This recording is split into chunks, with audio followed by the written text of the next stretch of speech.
সাকিব আল হাসানকে নিয়ে কথা বললে কিন্তু একটা টপিকে কথা বলা যাবে না, টপিকটাকে সেট করতে হবে, আর্গুমেন্ট সেট করতে হবে, নইলে জীবনে কোনো মানুষ এই ঝগড়া থেকে বেরোতে পারবে না, খালি একটা ডিবেট থেকে যাবে। So MP Shakib Al Hasan, cricketer Shakib Al Hasan, মানুষ সাকিব আল হাসান, অ্যান্ড ফাইনালি যে আমাদের রিসেন্টলি মার্ডারার সাকিব আল হাসান, একটা একটা করে পয়েন্টে তাড়াতাড়ি চলে আসি। ক্রিকেটার সাকিব আল হাসানকে নিয়ে there is no debate at all.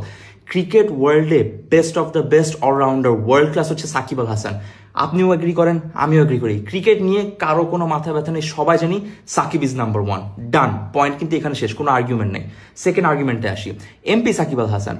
যখন সাকিব আল হাসান একজন এমপি, পুরো বাংলাদেশ অর্থাৎ স্টেটের অথবা অফিসিয়ালি ডিক্লেয়ার্ড একজন মিনিস্টার অফ পার্লামেন্ট, তখন কিন্তু সাকিব আল হাসান শুধুমাত্র একজন ক্রিকেটার না, ওনার শোল্ডারে বাংলাদেশের অনেকগুলো লাখ লাখ মানুষের দায়িত্ববোধ থাকার কথা।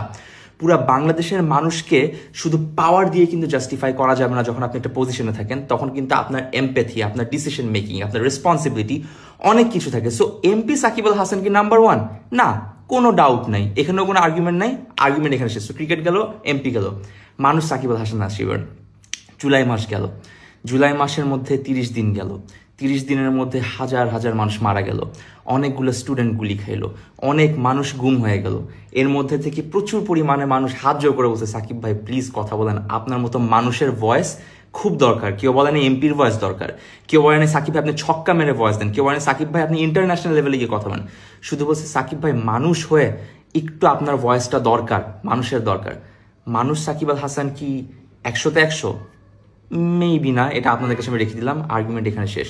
এরপর আসে হচ্ছে মার্ডারার সাকিব আল হাসানে, পুরাপুরি একটা ইনভ্যালিড টপিক। যখন মার্ডার কেসের কথা আসতেছে তখন কিন্তু এই জিনিসটা পুরো একটা লিগাল জিনিস। লিগালি যদি একটা অ্যাকিউজেশন করা হয়, অ্যাকিউজেশন কিন্তু প্রমাণিত না।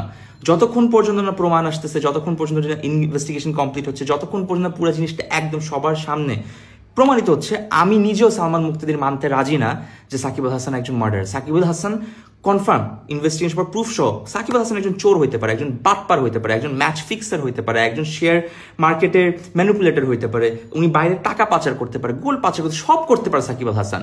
কিন্তু সাকিব আল হাসান মার্ডারার হইতে পারে না, এটা আমি নিজে সালমান মুক্তিদিরও মানি। সবশেষে আর লাস্ট দুইটা পয়েন্ট আমি আলাদা অ্যাড করতে চাই। ওইখানে হচ্ছে পয়েন্ট নাম্বার 1, কিছু কিছু মানুষ কেন এই যে জুলাই মাস গেল, বন্যা গেল, কিছুর পরও সাকিব আল হাসান এখন পর্যন্ত একটা নর্মাল আছে না যে অ্যাকনলেজ করা, আমি বলতেছি না অ্যাকনলেজ করলে কিছু হয়ে যাবে, না করলেও কিছু হবে, বাট জাস্ট একটা মানুষ থেকে মানুষের যে এক্সপেকটেশন, ওই বেসিক এক্সপেকটেশনটা যখন পায় নাই মানুষ, সাকিব আল হাসানের থেকে এটা চাওয়াটা কিন্তু খুব বড় গুণ, আর কিছু না। যে কোনো মানুষের থেকে, শুধু সাকিব না। তো কিছু কিছু মানুষ কেন বলতেছে কি এমন হয়ে গেছে, ও তো একজন ক্রিকেটার, নিউট্রাল থাকতেই পারে, অবভিয়াসলি থাকতে পারে, কিন্তু প্রবলেমটা হচ্ছে ওনাকে তো কেউ ক্রিকেটার হিসাবে ওনার থেকে মানবতাটা চায় নাই।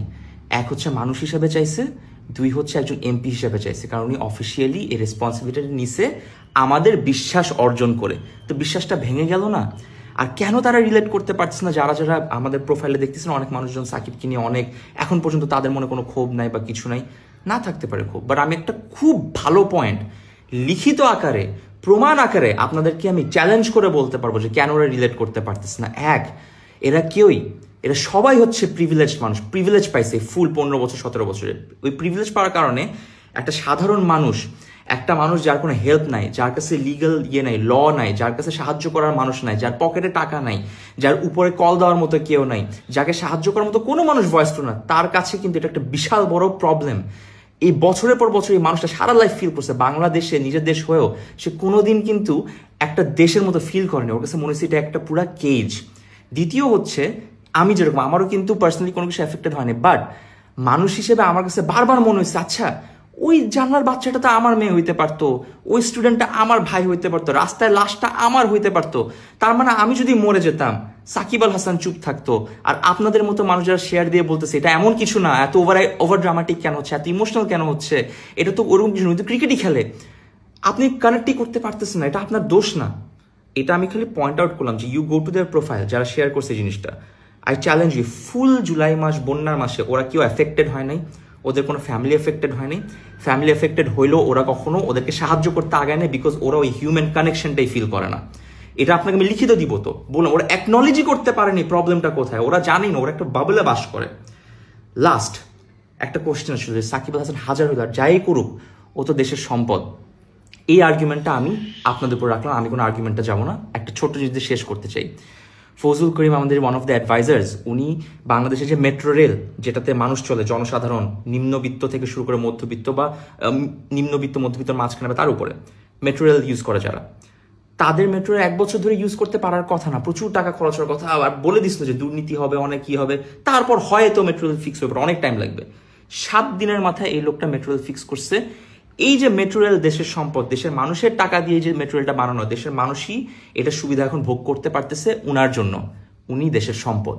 যেই 17 বছরের ছেলে সাকিব আল হাসানের জার্সি পরে জেলে গেছে, 7 দিনের রিমান্ড খাচ্ছে একজন মাইনর হিসেবে দেশের জন্য, ওই ছেলেটা একটা দেশের সম্পদ। যেই ছাত্ররা গুলি খাইছে শুধুমাত্র যাতে আমরা স্বৈরাচার থেকে মুক্তি পাই, ওই যে গুলি খাইলো, মাইর খাইলো, টর্চার হইলো, আমাদের অ্যাডভাইজার্সরা, সমন্বয়করা, এরা দেশের সম্পদ।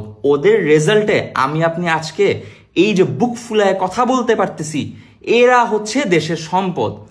আমি সালমান মুক্তাদির ও সাকিব আল হাসান নিজের ট্যালেন্ট বিক্রি করে এন্টারটেইনমেন্টের মাধ্যমে ফেমাস হয়েছি, আমরা কেউ দেশের সম্পদ না, আমরা বালটাও না। So please understand the difference before you talk and before you get into an argument. Understand humanity first, empathy first. কেউ এখানে দেশের জন্য কিছু করে না, আমি দেশের জন্য কিছু করি না, আমি দেশপ্রেমী না, আমি কোনো দেশের কেউ না, আমি দেশে থাকবো না, ওপেনলি বলছি। স্টিল একটা দেশপ্রেমী না হয়ে যদি আমি এত কথা বলতে পারি, এতগুলো ছেলে মেয়ে, ইয়াং ছেলে মেয়ে যদি আসতে পারে, পাওয়ার হাতে নিয়ে, টাকা হাতে নিয়ে, দেশকে ভালোবেসে জাতীয় সঙ্গীত গিয়ে প্রত্যেকদিন ওপেনিং করার আগে যে মানুষগুলো বলছে আমি দেশের মানুষের জন্য কাজ করতে চাই, আমি এমপি হইতে চাই, definitely he is bound to be answerable to Bangladesh. Idiots.